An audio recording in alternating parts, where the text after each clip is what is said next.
Johnson & Johnson recently got hit with nearly $5 billion by a jury for covering up the dangers of their talcum powder products. A friend of mine is the one that got his verdict, Mark Lanier, wonderful lawyer. I've known Mark for a very long time. The first time he started talking to me about he was going to trial with this case, the thing that struck me is what he was doing is he was showing why these women were getting ovarian cancer. What was it that was causing the problem?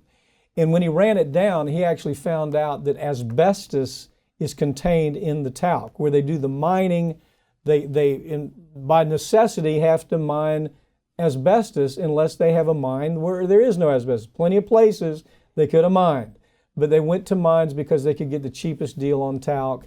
And they've been putting asbestos in baby powder and talcum powder for decades now. And they found it migrated. The asbestos fiber, once it's put in the body, migrates throughout the body. As a matter of fact, I handled asbestos cases early on, and we proved migration then. This lawyer is a superb lawyer. His name is Mark Lanier. He's out of Houston, Texas. He actually built this theory. And what it does is it puts Johnson & Johnson in it is a come to Jesus moment. They need to own up, figure out how to compensate some of these people that have died and get this product off the market or face bankruptcy. This one, 22 women in this particular recent suit, almost $5 billion, which is a huge verdict. Yeah. Johnson & Johnson so far has lost every single case in the first round. Some of them have been overturned or reduced on appeal, but they're losing.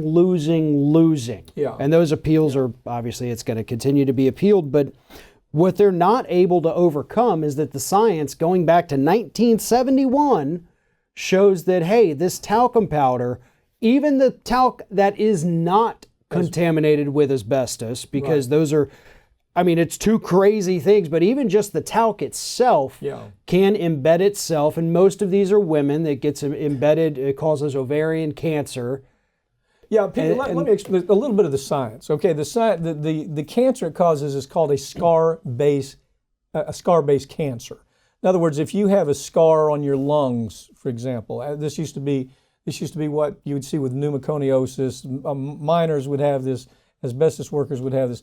But the scar itself creates abnormal cells. Those abnormal cells develop into cancer. So what your point is, and it's a very good one, I led with the idea of the asbestos. You don't even have to have the asbestos part of this to have a case against Johnson & Johnson. And, all I can figure, Farron, as I look at this case is, as you pointed out, they've lost every case except one. I think the first case that was tried, maybe it was in Wyoming or Montana. It was a long shot case.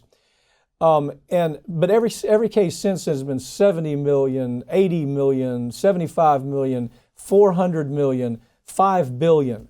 So if you're a shareholder, here's what I want to tell people if you own Johnson & Johnson stock right now. If you're a shareholder, there's something that's called a shareholder derivative case, which probably has already been initiated against Johnson & Johnson.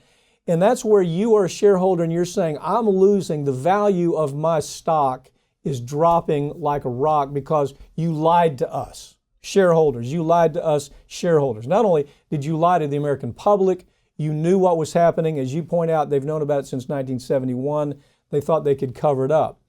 And so what the shareholder derivative case is the shareholders get to say, you cost me money, we want that money back. And so if that hasn't happened, I just didn't, before we came in here, I didn't take a look to see if the derivative case has already been filed. I'm sure somebody watching this will take a look at that. But the shareholder derivative case is huge. But the underlying case, the actual women dying of cancer related to this, I've analyzed this every kind of way, and for the life of me, I don't see how they get out of it.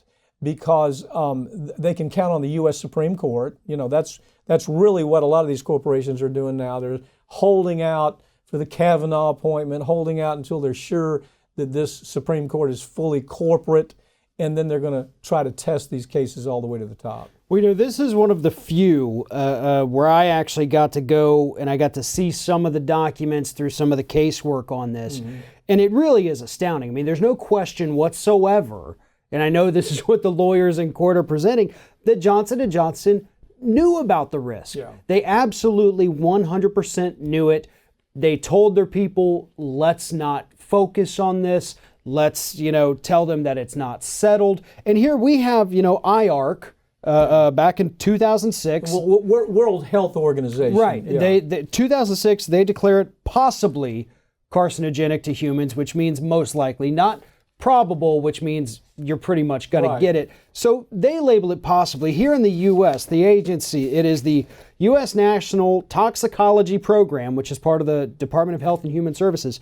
They won't classify talc itself as a possible human carcinogen because, according to them, they haven't had time to go through the science. Okay, yet. let me explain. That's how sad Let me that explain is. this just a little bit, okay?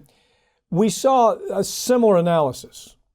You see these companies attacking the World Health Organization every time they come out with something that hurts their corporation. For example, Monsanto, we've talked about.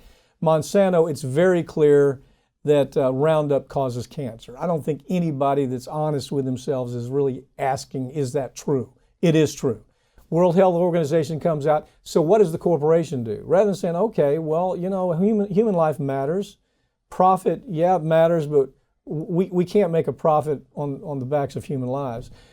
You would think they would do that, but instead they attack the World Health Organization. Actually, Monsanto tried to have the funding to the World Health Organization dried up. Now, this case, with the talc case, if you'll go back and look at the politics on that, there was a similar kind of analysis that took place.